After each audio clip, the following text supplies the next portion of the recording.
Trip After Party on the Power Trip Podcast Network. Hey, welcome to the After Show Podcast. Hi, Corey.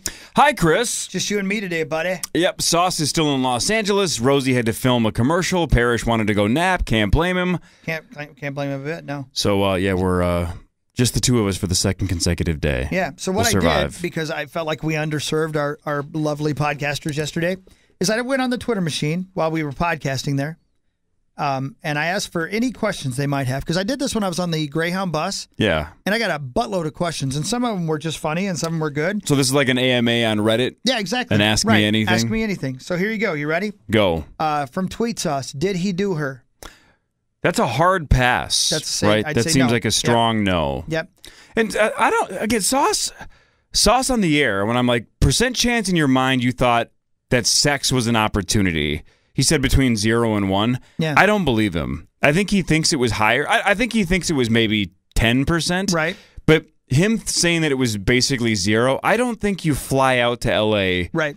for most likely a one-time date if you think it's 0, right? Right. If he thinks it's 90, he's delusional. But if he thought it was 10 or 15%, I'd say, yeah, go for it. What do you got to lose? For sure. I think he's lying with 0%. Well, and I'll tell you this as well. We both know him well enough, and we've been around him long enough.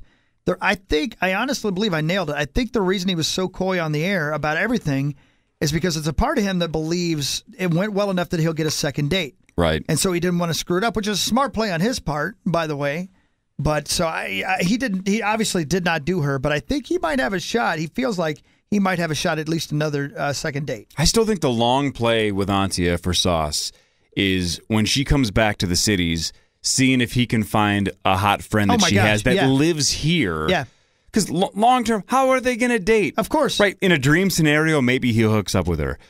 But then she lives in L.A. She comes back here like 2 or 3 times a year tops. That's not going to happen. Right. Yeah. So the best case scenario for him is here's a hot friend. She lives in Brooklyn Park. Go for it. Right. Thanks. Yeah. Thanks for the hookup. And that could definitely work. That's more likely. That's way more likely. From our friend Power Trip Bets, whom we find out today, by the way, Power Trip Bets, when we come to Kansas City for that Vikings game. And the rumor mill is the Jefferson Lions will take some listeners down, and we're all staying at your house. That would be fun. Yeah. He wants to know the over-under on reams of paper brought to Fargo. It's 274.5. Is that too high or too low? 274.5? It seems a bit high. I mean, I would take the under, but geez, who knows? Yeah. I mean, there's hundreds of people that come to that show. Yeah, for sure. Yeah. But we're not requiring anybody bring paper. I would take the under. Yeah, I would definitely take the under. But my guess is it's going to be dozens? I would say we're going to be glad we have a Jefferson Lions bus. Right. That's what I'm going to say. With a lot of empty seats to fill paper. Yeah. They want to know, Lauren Forbish wants to know, are you a boxer or brief guy? I'm a boxers guy. Yeah. And I do not like boxer briefs either. Really? That's what I wear, boxer briefs. I like those. They keep my parts in the order that I need them to be. Yeah. Lisa wants to know when my band is coming back to Indiana. Good morning, Lisa. I hope we come back this fall, but I haven't booked anything yet. Ryan Tracksick. By the way, that was Lisa, my first little girlfriend, Lisa. Hi, Lisa. I didn't realize that. Ryan Tracksick wants to know old Power Trip stories about Vikings players and such. You have one, I believe, about Percy Harvin. I do? Don't you? Wasn't it Percy Harvin? That he completely ignored you for like a half hour one time when you were down there to interview him? That was you. No, I have a story about that similar, and then the one in the locker room with Percy Harvin. But didn't he do that to you one time too? Was it Percy or was it somebody else? I mean, I think Percy did that to me once, but I don't know if it was a half an hour. But I had that a couple of times at Winter Park where you got a guy walking around the locker room with nothing to do, and you're waiting to interview him with a scheduled interview, and he's clearly not in any rush. And you're going, man, I hate it. They just think they're better than us. Yeah, I hate it. And just do your 3-minute interview, get your gift card, and move on with your life. Yeah. Yeah, and my story with Percy Harvin is him just motherfucking, what was the coach's name, man?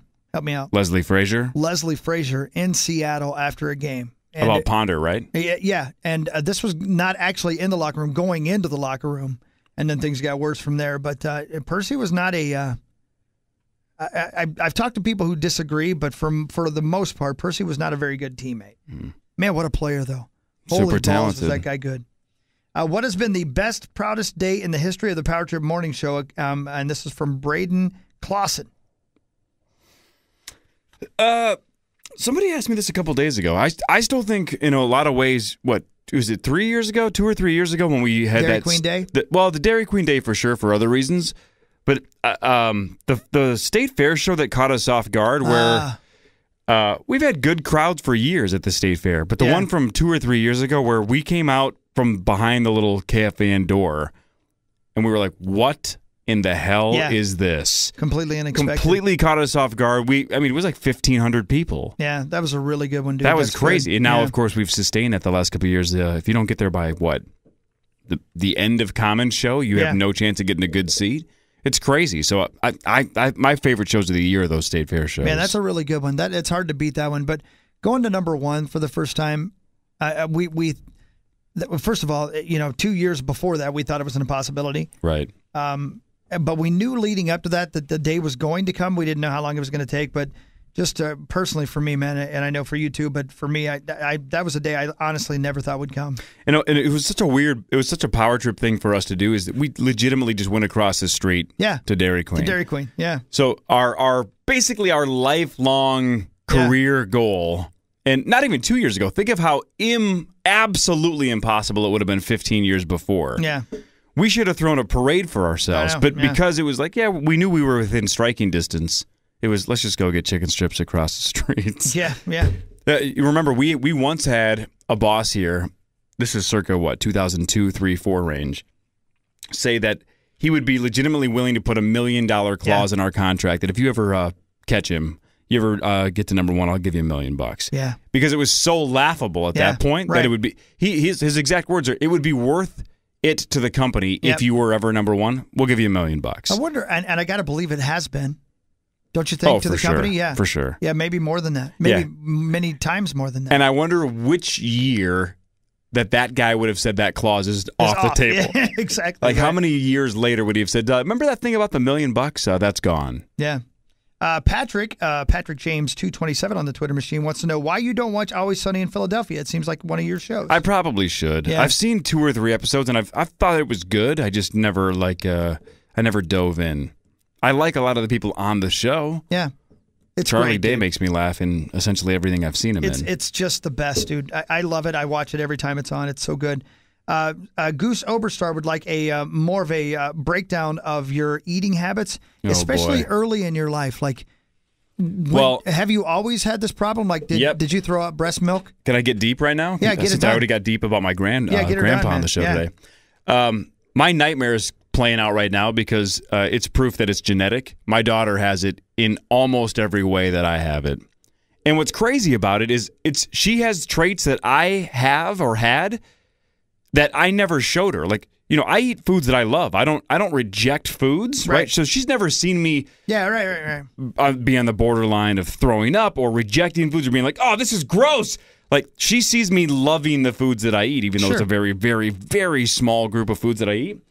But things that I did when I was her age and younger and continue to do, she just has it. So we're taking her to like an occupational therapist to try to get it at least wrangled in. Because the other thing that she's going through now at 5 that I went through at 2 is she's regressing. She has the same thing with me. Like if she went through it with strawberries. If you have one bad incident. That food is off your list. Forever. So when she was 2, she was a way better eater at 2 than I have ever been in my entire life. So I had a lot of optimism. All right, this kid's got it figured out. She's better than me. She's not great, but she's way better than me. She's going to dodge it. And now for the last 3 years, it's going the wrong way. Fast. That sucks. Really fast. So it's psychological with me. It looks like it's going to be psychological with her. But hopefully we have her in good hands and she can figure it out, because it's a nightmare. I would like to know the stats, because that's not that's a prevalent thing these days. I guarantee it's more prevalent than it was when you were growing up. Because I have a friend whose daughter's the same way. She has she hardly eats anything but McDonald's French fries. Right. The only difference, the optimism I have with Harper too, is that think of I'm almost 39, so 40 years ago. Think of how far the science has come when it comes to eating habits, the psychology behind eating.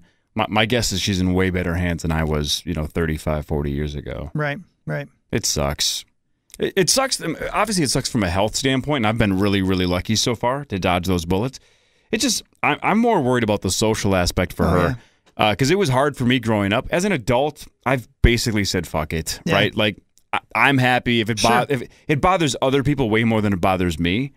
But I don't want her to go through that. Dude, it sucks. There's nothing worse than the negatives that you hand down to your kids. Yep. There's nothing worse than that. It haunts me every day.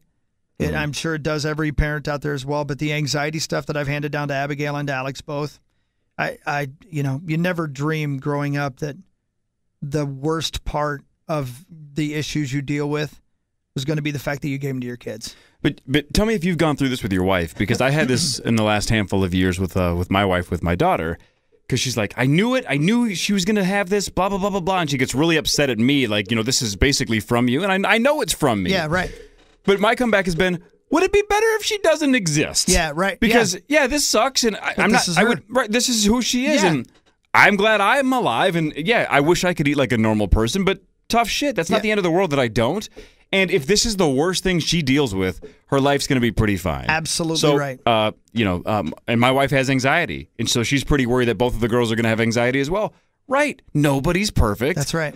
You figured it out. Yeah. Angie figured it out. Yeah. I figured it out. Our girls will figure it out. Absolutely. It's not the end of the world. So there's so many other horrific things you could pass down that other people have to deal with. So this food garbage that Harper's probably going to deal with is going to be a nightmare, but it's a small step. Yeah, man. Not the end of the world. Next question from Darren Brown at Brown23X. What would your concert be? 10 bands alive or dead, split up or not, one day. You pick the bands and order in which they play. Let's just go with 3 bands, but who would your 3 bands be? I bet I know your 3 bands. That's how long we've been around. And alive or dead even, I bet I know your 3 bands. You know what's crazy is I would almost rather do the 10 because... Really? Because the 3 are so obvious. The other ones would be, I would love to put together a concert of like the next 7. Yeah. Because the top 3 are easy. Go for it. Deftones, 311, and it starts with an I. Incubus. Yeah. Or Rage. Rage would be in there too. Yeah, okay, gotcha. Yeah. But otherwise, I would pay a lot of money if Fair to Midland ever got back together. They're one of my all-time favorite bands. They put out 2 of the greatest albums ever, and nobody bought it, so they're done. Pendulum, Churches, Incubus. God, I love Fair to Midland. I don't know why they weren't bigger. It just pisses me off. Yeah, and that's something, man. I hate it. Yeah. Because it sucks because I don't need them to be nationally big. I just needed them to be big enough to keep going. Making records. Yeah. Right. All these garbage bands that get these record deals and they keep going and going and going, and that band lasted 2 albums. Isn't that something, dude? And they're geniuses. I know. God, that happens so often in country music, man. We just signed to, I can't say where, but we just signed to play a show with a band that I like called 1,000 Horses. It's probably the 4th, maybe 3rd time we played with them. The first time we played with them, I remember saying, my God, these guys are going to be enormous. And they've been dropped from their label and re-signed. And they're basically just hanging on by a thread. And again, I am wrong about this. I fully admit it. But I've been around Luke Bryan a lot of times. The first time I ever played with Luke, I remember thinking, what in the hell? He's not a great singer. He's not a great-looking guy, compared to like a Dierks Bentley or somebody like that. And he's an enormous star in country music. And I can't predict it, and I don't know what makes somebody a star and what makes him not a star. Is that an entertaining show, though? Is he? Because he must be at 100%. least entertaining. That's it. He is. He's the guy you want to have a drink with, and it's made him a huge star. And the girls seem to. I'm way off on his attractive level because he's just one of those guys I look at and go, really? Okay, but that's frustrating, man. Sometimes you see true talent and you say to yourself, that guy deserves more than what he's got. Yeah. That sucks. For Hawk, what's the most insane thing you've seen backstage at a rock show? That's from Samson Scheller. Well, I told the Slaughter story a while back on the podcast, and that's pretty damn insane. That's a great story. I've seen, I won't say insane, but I've seen some ego things backstage that I thought were really insane. But I've also seen some really, really cool things backstage from really, really big stars. I've told it before, but I don't know if I've ever told it on the podcast. But the first time Rocket Club ever played a real festival, it was Country Jam, which is in Eau Claire, Wisconsin. It's a fun little country music festival. And the headliner that day was Sugarland. And again, it was the first time I'd ever played a festival, first time I'd ever played a stage that big. And it was, I had no idea how irregular it was back then. It's extremely irregular that the headliner's even at the facility when the opener goes on stage. We were on at 1 o'clock in the afternoon. The headliner goes on at 9. They may be on a bus still coming to the facility. I played a show one time, dude, where Blake Shelton flew in while the opening band was on stage. You saw his plane landing because there was a tiny airport right by the stage. That was in Iowa. So that's how often you know. How does he feel good about the sound? He trusts his people, man. Just trusts his people that much. Yeah. Most artists, the big artists like Shelton and people, Dirk Bentley and people like that these days, Dirk Bentley is a pilot. So he flies himself to his shows and flies home after the show. That's going to end well. It does seem dangerous, doesn't it? Yep. That's going to end in a JFK Jr. scenario. Right. But anyway, back to so we came off stage after the show, and Chris, the lead guy from Sugarland, was standing there, which I couldn't believe anyway, and his cohort was also standing there. They were both, and they pulled me aside and were really nice. I took a picture with them, and Chris said, "There are going to be people that tell you that you can't do this, but I'm here to tell you you can." And then he walked away. Cool. I'll never forget that as long as I live. So that's a good story from backstage. Yeah. Let's see what else we got. Questions from Twitter. I kind of like this idea, by the way. Make Corey try new foods. Can't do that. Yeah, see, by the way, let's stop there for a second. Back to the guy that originally asked about a breakdown. Yeah. That's not how it works. Yeah, I know, right? I legitimately can't. My body. So I'll give you the 10-second version if you've never heard this before and you're listening to this for the first time. It's a psychological food aversion, and times in the past, as an adult specifically, that I said, I'm going to try this food. Yeah. When it even gets close to me on a plate or within arm's length, I can feel my stomach spitting up acid, like ready to reject anything I do. And that's involuntary, right? Because like consciously I'm saying, I'm eating this. I'm an adult. I can do this. Yeah. My brain is telling my body, this ain't going down. Like, we're kicking this back out. And the example that I use all the time is I used to eat tater tots growing up. And I love French fries. I know it's the same goddamn thing, right? I know that consciously it's the same thing. My brain says, no, it's not. The texture's different. The taste is a little bit different. So I hadn't had a tater tot in like 20 years. I started dating my then girlfriend, now wife. And about a year or so in, we stayed at the W. She gets late night tater tots. And she's like, these are the best tater tots I've ever had in my life. I'm like, you know what? F it. I haven't had one in 20 years. I'll have one. I used to love tater tots growing up. Okay, yeah, right. I take the tiniest bite the second it hits my tongue. I spit it out, and she says she's never seen, and I'm the whitest guy of all time. She says I went stark white, ghost white, within about a second, and I had to fight back puking for about 5 minutes over a frickin' tater tot. Really? Yep. All involuntary. I was like, this is going down. The second it hit my tongue, I almost threw up and went stark white. Wow, that's something. I had no choice. And it's crazy because now, again, I'm watching my daughter do the same thing. The second something hits her tongue, her face changes, her whole body reacts to it. I'm like, crap. Damn it. Wow. Yeah, it sucks. All right, time for one more. Here we go. And this is maybe the oddest question of the bunch, and that's why I saved it for last. This comes from Kyle Strand. Mm-hmm. If you get paid $10,000 per pound, okay, you get one punch and you have to knock the animal unconscious or dead. What's the biggest animal you choose? So $10,000 per pound. You got to knock it unconscious or kill it with one punch. What's the biggest animal you choose? What animal would you choose? Do you think you could knock out? That's the weirdest question. I think one punch. I mean, I don't think I could knock out a dog with one punch, right? Dogs would be mad. Yeah, but I think you could knock out a dog in one punch. If you hit it really, really hard, clearly if it wasn't ready to defend itself. Yeah, right.